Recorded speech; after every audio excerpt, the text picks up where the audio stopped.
Hello everyone, Dhunu&Manisha চেনেললৈ আপোনালোকক স্বাগতম জনালো। আজি আমাৰ বাইদেউহঁতে নখোৱা খানা দিছে।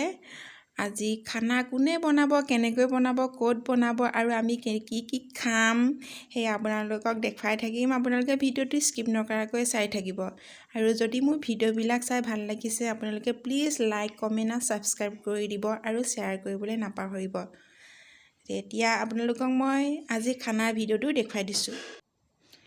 এতিয়া আমাৰ এই মুৰ্গী চাফা কৰাৰ ব্যস্ত হৈ গৈছে।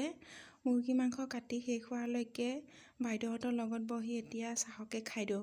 বাইদেৱে বিভিন্ন ধৰণৰ পিঠা বনাইছিলে, ইডলি, লাড়ু, মিঠাই।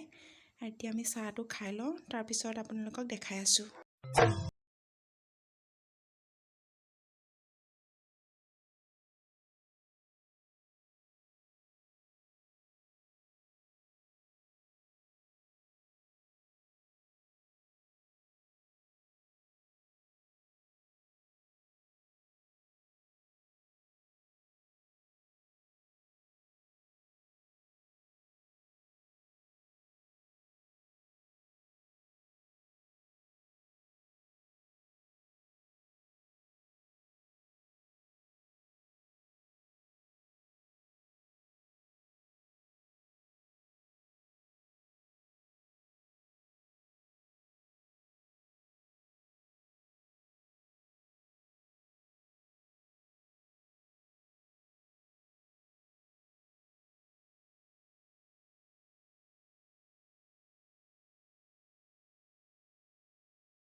সাবস্ক্ৰাইব কৰি দিব, আকৌ এবাৰ কৈছোঁ। Bye bye, good night.